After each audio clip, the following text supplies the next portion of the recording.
Okay, welcome to another podcast from Odell Technology. Today we're fortunate enough to be joined by the wonderful Greta Ehler and Emma Grabenberg from DCB, based in the heart of Switzerland, the Global Center for Technology Innovation in Diabetes.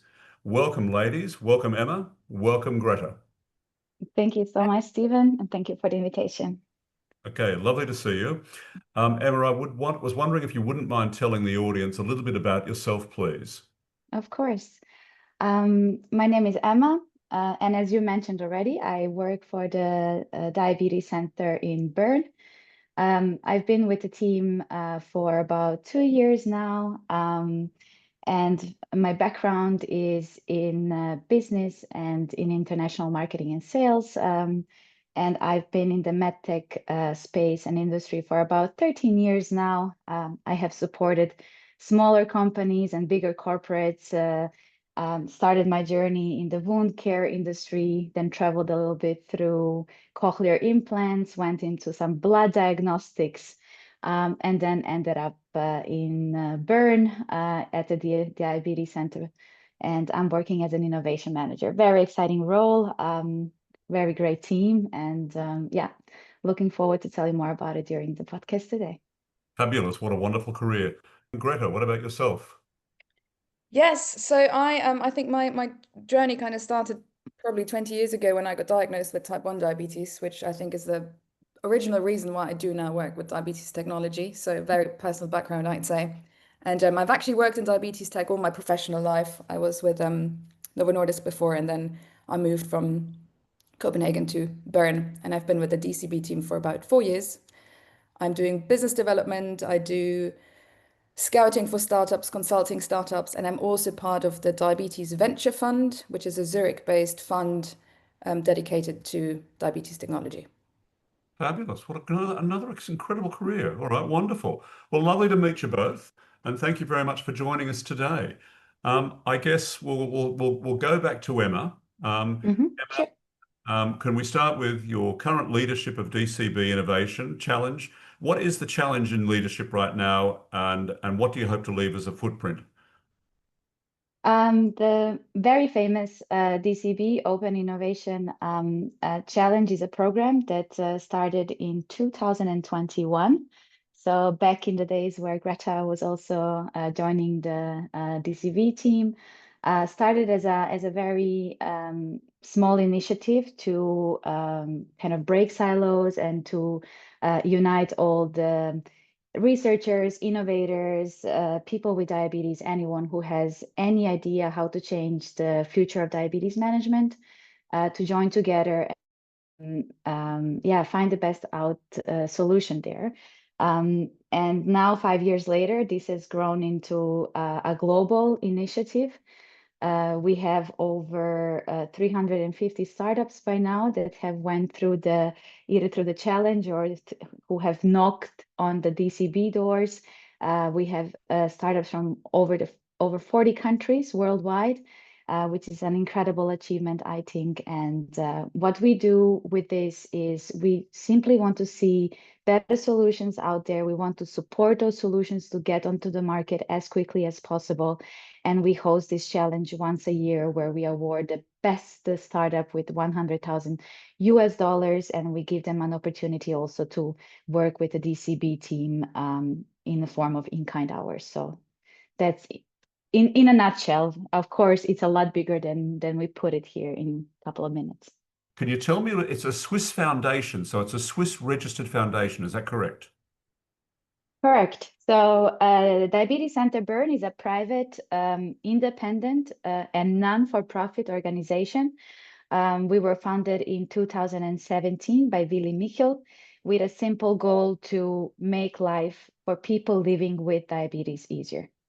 So our center is a hub and a place for any solution and any project out there that has and shares the same vision as we do.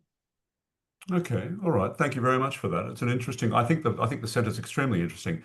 Greta, can you tell me a bit about the challenges that you face in DCB and the solutions that you're working with, please? Absolutely. So there's different focus areas that we work with at the DCB. I think a big one is the whole topic around closing the loop or artificial pancreas. So at the moment, we have a lot of good tech that's making managing diabetes easier. We have something that is called hybrid closed loop, which means that you have a CGM sensor and an insulin pump, and they basically communicate. And based on the blood sugar readings, your insulin pump will inject some insulin.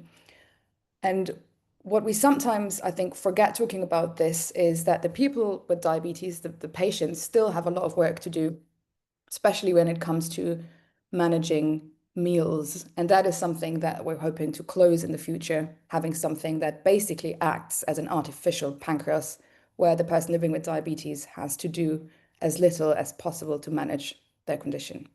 And you also mentioned that you were an advisor for partnership investors and you're working with Beyond Diagnostics. Is that correct? Yes, I think that's a DCB spin-off. That's a bit like separate from there. That's obviously one of our focus areas because it's a DCB spin-off. Yeah. Let me maybe continue on that and then I'll hand over to Emma. But Mhm. so we have the whole closing the loop, artificial pancreas topic. There's also a big trend, obviously, when it comes to glucose, like CGM. Current CGMs have quite a big delay when it comes to blood sugar versus the sugar measured in the tissue. So that makes it a bit harder to manage because the readings that your CGM gives you are delayed. So Yes. that is something we hope to close. And then obviously there's the whole topic around personalized care, especially now with AI, and holistic approach to diabetes. It's a lot more than just carbohydrate intake. It's menstrual cycle, it's stress, Yes. it's all of these things, and kind of combining all of that in personalized care that can be tailored to what the individual person with diabetes needs. Absolutely. Well, very well articulated. Thank you Mhm. very much. Emma, could I ask you about how DCB evaluates and funds these sorts of accelerator projects and using real world solutions for diabetes? How do you go about that? That sounds like a very complicated process. Sounds complicated, but we have the best team in place, I think, and the best network in place in the diabetes technology space to do that. First of all, I would like to start by saying that we have a great team here at the Diabetes Center Bern. So in the last 4 years, our team has grown to over 20 people by now in the team, which is something that we are very proud of. And on top of that, we network a lot, and we have over 50 experts from the industry that work together with us. We have a huge network of supporters. So, and on top of that, Stephen, is something as well that's very unique and interesting to us. We have our own lived experience panel. What does that mean? It means that we have people who live with diabetes, and they either type 1, type 2, who join our efforts and who help us to never forget the patient-centric voice, Yes. and to ensure that every solution that comes to our house is also being critically seen by the people who actually live with the condition. On top of that, you heard already that Greta is living with type 1 diabetes. Not only Greta, we have a couple of people in our team who live with the same diagnosis. Our CEO, over 35 years living with type 1 diabetes. And not only that, also a very famous entrepreneur in the field of diabetes who has himself developed certain solutions in this space. So we really live and breathe what we do. So that's number one. Number two, of course, we have set of rules in place to help us to evaluate all these ideas. We have our own evaluation team, our innovation team, that looks at every request that comes in. And then as a team, we decide if the request from the researcher, from a startup and so on, has a potential. And if we can really help, because sometimes, it's a great idea, But if we have a feeling that we cannot help, then what we would do is we would reach out to our partners. Like you mentioned, we have DTS that we partner with, we have InnoSwiss that we partner with, we work closely with Citaminzo as well. So these are all the other enablers that we reach out to, just to make sure that the researchers and innovators really get supported. I'm very interested in the patient-reported outcomes in terms of submissions to HTAs these days. So you're working with a group of diabetics who are based across Europe or in Switzerland? Worldwide. Worldwide. Okay, excellent. Okay, so they're the patient support groups. Okay, that's very important. Okay, so I think we should take particular note of that. I And think think it's that maybe, can I quickly jump in here? I Go think ahead. it's not only patient support groups, but it's in a lot of startups that I've witnessed, and I'm sure that Emma can say exactly the same thing. It still happens too often that people try to build solutions, but they don't include the people they built them for. Absolutely. And they do market research once they have an MVP, which is too late. You need Yep. someone in the team on there working with it the second you start developing something. And that's something that we want to do. And that's why we have our lived experience panel, to really have them in the jury, to have them at our boot camp that we host for startups, to involve them from second number one in building these products, because they are the people who are going to use them. So Greta, you mentioned boot camps. Tell me something about the boot camps. So as Emma mentioned before, we have our yearly innovation challenge, and as part of that innovation challenge, we host a boot camp for Yep. our finalists, and it's a really like 1 week hands-on, face-to-face boot camp in the Swiss mountains, where we do plenary sessions, we do one-on-one coaching, we do pitch training, we have sessions with our lived experience panel, we network, we do all of these things to kind of help them get their solution off the ground. Emma can touch upon that because she's in lead of the challenge. So Yeah, that's okay. I mean, the beauty of it, Stephen, is imagine you get a full DCB team. We Yep. invite different experts based on the finalists' needs. So usually we Yep. have 5 top finalists that we look at their solutions. We pick the experts that are best matching to them, and then we all get together in the Swiss Alps summer. I don't want to now sound like too serious, but like no internet, no connection. We are all there, available to these innovators to make sure, that they get the most out of it. And on top of that, what Greta also mentioned, we give them this pitch training, which is gold word, because we kind of equip them with everything that they need to go out there, raise the funds, talk to the correct investors. They know how to do this. They know how to pitch. They're equipped. They have their presentation shaped and everything. And they have talked to experts who kind of guide them how to navigate this complex landscape of, regulatory approvals, all these CE marking, FDA talks, and so on. So it's a very valuable couple of days, and of course, seeing the mountains and hearing the birds and the cows and the cowbells make it even more interesting. Bern's a good place to do it. I couldn't agree more. Yeah. It's a lovely place. So I guess this is an open question to both of you. What does the future of diabetes technology hold for the future? Exactly what is it about the technology that you're looking for? I mean, I would like to give this one to Greta, that she comments on from her perspective. But Yes. what I see also as an innovation manager, ultimately what the future holds is having the solutions that are more centric to the people that need them truly and uniquely, that really make their life easier, that they don't need 15 different apps just to manage their daily life. That we see better decision making in a clinical setting, that we have tools that are optimized now using the AI to support a lot of different processes. The big data, we all talk about the big data. What does this mean?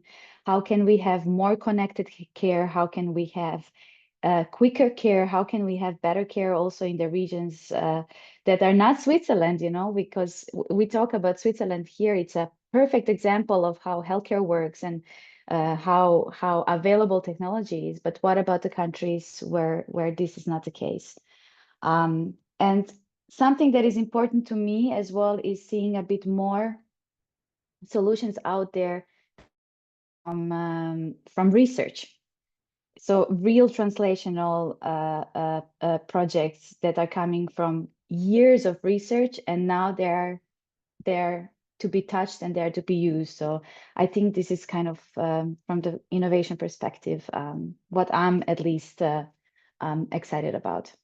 Greta, but how do you see it? Yeah, I think I've touched upon that before, because obviously what does the future hold is very closely into, like, is really close to what we do at DCB, because we want to shape the future of diabetes tech. So I think Yeah. that the things I mentioned before is like closed loop, moving on from a hybrid to a fully automated insulin delivery system, enabling precision medicine, having real-time prediction in glucose monitoring, having a holistic approach, like taking behavioral, Yeah. environmental, physiological signals into consideration, having smarter algorithm, having smaller wearables. I mean, there's also a big trend going into implantable insulin pumps and implantable sensors, and then having the sheer opposite of that, which is non-invasive sensors. It's very interesting that there's a trend going into Yeah. very opposite directions. And then, yes, obviously, access. I mean, it's a huge issue. We live in Switzerland. We are very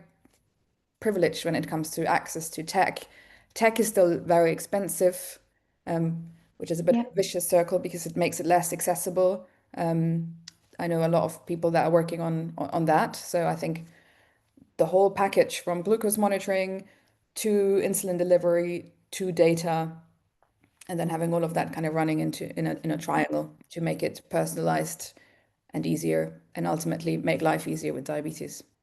Okay, so And that's and maybe just to add on that as well, it's something that that I still struggle with to understand why is it not really well in place, and that's education.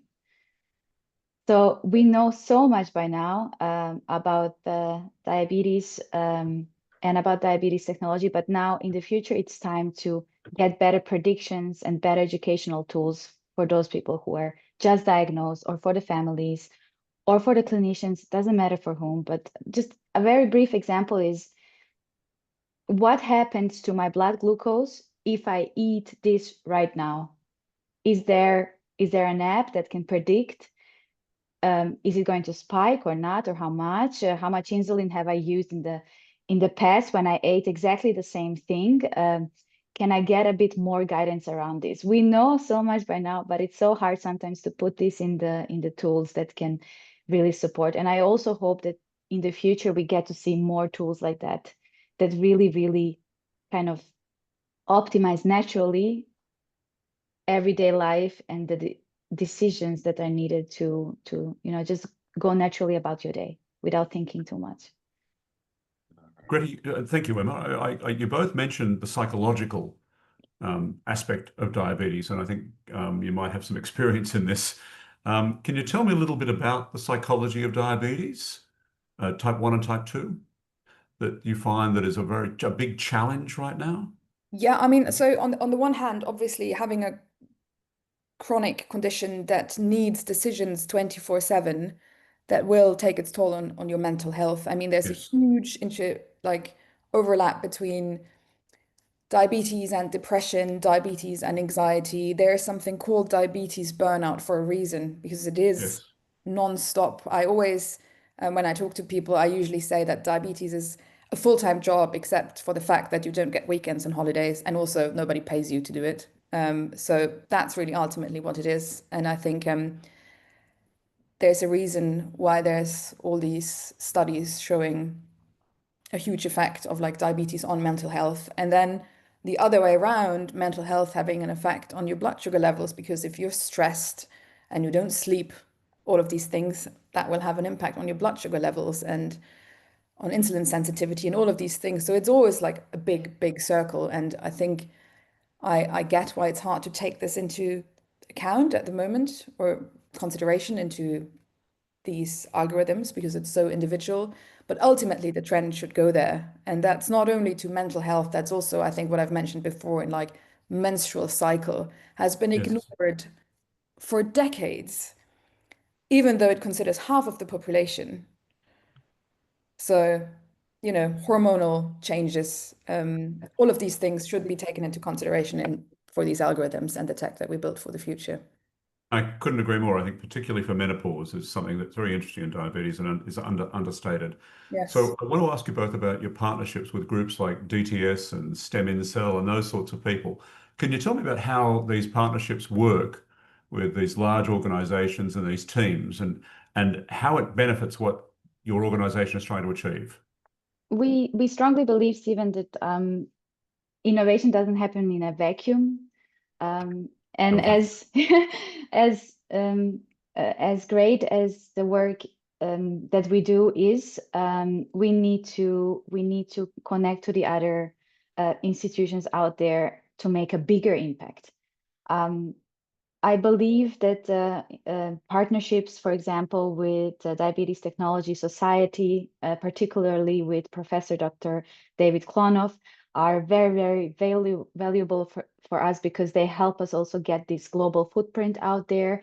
Professor Klonoff hosts once a year a diabetes technology meeting that has been running for very many years, and it's a very respected meeting in the diabetes technology space. And this is the reason, of course, that we partner with Professor Klonoff, and we also have him as one of the experts at DCB, because we are very, very thankful that people like this also share the same vision like us. So they would like to support young innovators, they would like to support startups, but they also support all of our research groups and projects at DCB.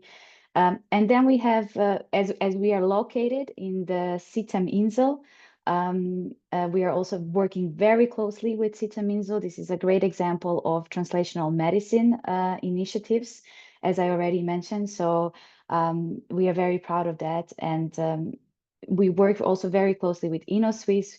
Why is this important? Because it's important in case, our support stops at some point, or we cannot support each and every project that comes in our house. Then we partner with institutions like InnoSwiss to get that additional funding for the projects, and also get them accelerated as fast as possible. But of course, there are many other names out there. It's not only these, but these are just some example. We also have clinical partners that are used for our clinical initiatives. I don't know if I mentioned, Stephen, but our center, apart from being so great in supporting startups, we also do a lot of in-house research at our facilities. So we have our own research facility, which means that we also gather groups and we gather projects that are currently active in the clinical study. So if there is any need for a clinical study resources, or if there is a need out there for clinical study facilities, we can offer it. So DCB has been really known for the work we do in the area of startups, but maybe a little bit less in this, what I just mentioned. So I just wanted to highlight that. We also have 4 professorships at our center who have their own PhD groups. Okay. And Greta touched upon briefly. So we have 4 areas. This is sensoring. We have algorithms, as Greta mentioned already, the closed loop. Yes. Then we have AI and big data, and we also have metabolic health. Apart from those 4 research groups, we have also 2 projects that are running on DCB that have as equal importance, and this is the menstrual cycle project and also insulin activity project, which is a spin-off from DCB. You already mentioned the name. It's Beyond Diagnostics. Indeed, indeed. Okay. Yes. And Greta, would you like to add anything, please? I think something else maybe to mention is that we go to the big conferences. We starting have partnerships with the big diabetes conferences. We're going to host an innovation zone at the EISD in Vienna this year to feature startups. So we do a lot of work and collaborations with big organizations to kind of spread the word and help startups to get out there. So I think we want to act as this like hub. And Yes. I mentioned before that part of my work is with the Diabetes Venture Fund, and I think that's kind of part of the whole journey. So usually what we say is that we do translational research, right? We have the research on the one hand, Yeah. but we want to translate this research into real solutions out there on the market. So you have our professorships, the Yes. collaboration with the University Hospital of Bern. We conduct research. We help early stage startups with mentoring and coaching, but then obviously at some point they need funding, and that's where the Diabetes Venture Fund comes in. So we really do cover the whole journey from research to Series A funding to get them out there. Excellent. Thank you very much. Thank you. Tell me, speaking of funding, why Switzerland? So it's the home of our founder, number one. Yes. Yes. So that's why. But number two as well is, I mean, Switzerland has a perfect mix of everything I think you need in this medical and diabetes tech space. Couldn't agree more. Yeah, it has world class research. It has, most of the medtech companies, pharmaceutical companies, they have their headquarters in Switzerland. I think also the healthcare system is famous for its innovation and creativity as well. But beyond that, it's just a mindset, Swiss mindset that is here, and that Yes. is to always improve. And Switzerland also welcomes these cross-disciplinary projects and invites for multiple approach in everything that happens in this country. So that's also why I'm here and why I moved to Switzerland and why I do the job that I do, because I feel that it can have the most impact coming from here. So, but that's at least in my humble opinion. No, I think you're absolutely right. One final question. Looking ahead 5 to 10 years, this is for both of you. Looking ahead Mhm. 5 to 10 years, what breakthrough or shift in diabetes technology do you believe will have the greatest real-world impact? I guess not just scientifically, but in terms of actual patient outcomes and health system integration. What are your thoughts? I've mentioned it, but I mention it again because I'm a huge fan of having a closed loop system. Good. Yeah, I think maybe having it's a personal story. I was on MDI, so multiple daily injections, for the majority of my life, and I only Yes. switched to an insulin pump with a AID system, so automated insulin delivery system, 3 years ago, and it's Okay. changed a lot Okay. in clinical outcomes, but also just in the mental load for me. Okay. That's When it comes fantastic. to sleeping through the night, for So example. this is so much the importance of patient-reported outcomes, people talking about their lived experience. Yes. Absolutely. And yes, a big factor that's still messing with it is obviously food, meals. You know, you go to a restaurant, you can have exactly the same dish in two different restaurants. It will be different. Absolutely. Every day is different. And that's why I believe kind of like having these smart algorithms and a closed loop will just change the way we manage. It will take off the time and the mental capacity we have to use. But that only works if people have access to it. So that's kind of like the tech side of things, the things that will Yes. make it easier for people with diabetes. But for that to work, people have to have access to it. And that's, I think, the other side of the coin, really. Access is everything. Yeah. Reimbursement, getting paid. Okay. That's something I'm passionate about myself. Yeah. Emma, what about yourself? I mean, we talk a lot about the technology innovation, how to improve lives on everyday basis, but we don't talk enough about the cure. I think this is hopefully in 10, 15 years, 20 years, this will be a bigger topic than it is right now, because I think in the area of curing diabetes, a lot has been done, but very little outcome yet. So beautiful. For me, the most beautiful thing would be if I'm out of the job in 10, 15 years and I don't have to be an innovation manager. But I can talk about, the cure for diabetes, and that we have nailed it and found what causes it, why does it happen, that we really truly understand all of these unanswered questions that we have now, and that in 15 years. I've really enjoyed talking to you today, and thank you very much for sharing everything. Now, at the end, I want to ask you both, how do people make contact with you? Very easy. We're everywhere, I think. One thing is our website, of course, diabetescenterbern.com. That's number one. Number two, we have a very active LinkedIn profile. So just type in Diabetes Center Bern, connect to us. Both Greta and myself, we are on LinkedIn, so it's very easy to find us. We will leave, of course, our email and contact here for this podcast, so you can reach out to us via email as well. We have our own innovation email address if you would like to reach out, especially to innovation team, that is innovation@dcbbern.com. Otherwise, you will find us at every congress that has to do anything with diabetes. Someone from our team is always there. Just connect as you like. Thank you very much, both of you, for your time today. All the very best to you and good luck. Thank Take you. care. Thanks for having us. Thank you for having us.